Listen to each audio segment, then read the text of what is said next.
সকলো জনা কথা যে এজিপি বিগ ব্ৰাদাৰ আছিল। পিছৰ পৰ্যায়ত যি কাৰণেই নহওক কিয় সেইখিনি মই আজি আৰু বহলাব খোজা নাই। অগপ বিপৰ্যয়ৰ সন্মুখীন হ'ল। ধাৰাবাহিকভাৱে কেইবাটাও নিৰ্বাচনত বিপৰ্যয় হৈছে, এই কথাটো আপোনালোকে দেখিছে। 2016 চনত পুনৰ ভাৰতীয় জনতা পাৰ্টিৰ সৈতে মিত্ৰতাৰে আমি নিৰ্বাচনত অৱতীৰ্ণ হ'লোঁ। ভাৰতীয় জনতা পাৰ্টি বেছি সংখ্যক আসনত প্ৰতিদ্বন্দ্বিতা কৰিলে আৰু অসম গণ পৰিষদে কম সংখ্যক আসনত প্ৰতিদ্বন্দ্বিতা কৰিলে আৰু চৰকাৰৰ অংশীদাৰ হ'লোঁ। তদ্ৰূপ 21 চনতো আমি তেনেদৰে একেলগে ঐক্যবদ্ধভাৱে নিৰ্বাচনত অৱতীৰ্ণ হৈ চৰকাৰ কৰিলোঁ আৰু চৰকাৰৰ আমি এতিয়া অংশীদাৰ। তো ক্ষমতাত থকাটোৱে আমাৰ মূল লক্ষ্য নহয়। আমাৰ যিটো জাতীয়তাবাদী ধাৰা, আঞ্চলিকতাবাদী ধাৰা, এই ধাৰাটোক আমি ভৱিষ্যতৰ দিনলৈকে আমি এইটো এটা বৰ্তাই ৰখা আৰু ভৱিষ্যতে আমি শক্তিশালী কৰাৰ লক্ষ্যৰে আমি আগবাঢ়িছোঁ।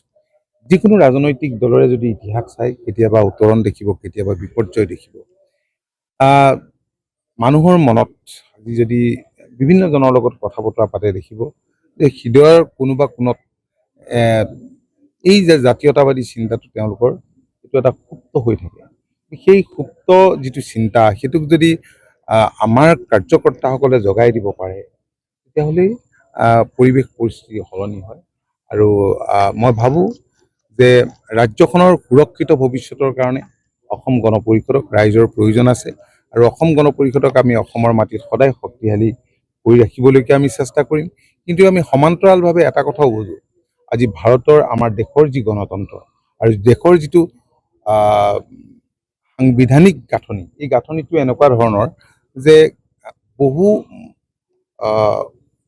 ৰাজ্যখনৰ স্বাৰ্থ জড়িত কাম কৰিবলৈ গ'লেই ভাৰত চৰকাৰৰ সহায়ৰ প্ৰয়োজন।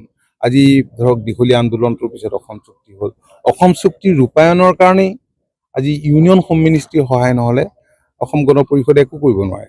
আজি বহুতেই বহু ধৰণৰ আমাক সমালোচনা কৰে, ক্ৰিটিচাইজ কৰে যে আঞ্চলিকতাবাদক ইটো কৰিলে সিটো কৰিলে।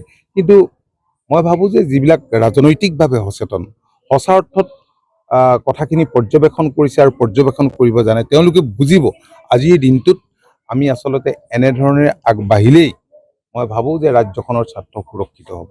আজি অসম চুক্তি ৰূপায়ণ বিভাগৰ লগতে বৰ্ডাৰ প্ৰটেকশ্যন আৰু ইমপ্লিমেণ্টেশ্যনৰ দায়িত্ব মাননীয় মুখ্যমন্ত্ৰী ডক্টৰ হিমন্ত বিশ্ব শৰ্মা ডাঙৰীয়াই আমাৰ কান্ধত দিছে আৰু তেখেতে এই ৰাজ্যখনৰ স্বাৰ্থ জড়িত বহুকেইটা বিষয়ত বহুত বল্ড ষ্টেপ লৈছে।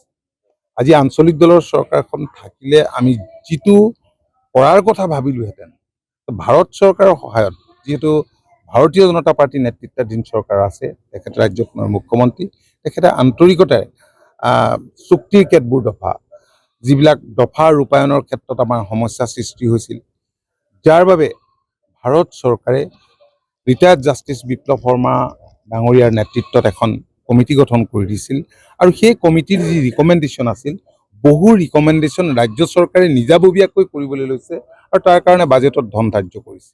আৰু কিছুমান বিষয় আছে যিখিনি বিষয়ত ৰাজ্য আৰু কেন্দ্ৰীয় চৰকাৰে কৰিব পাৰে, সেইখিনি বিষয়েও আলোচনা কৰি দুয়োখন চৰকাৰে যৌথভাৱে কৰিবলৈ লৈছে আৰু কেন্দ্ৰীয় চৰকাৰে কৰিব পৰা বিষয়খিনি কেন্দ্ৰীয় চৰকাৰৰ লগত ইতিমধ্যে আলোচনা হৈছে।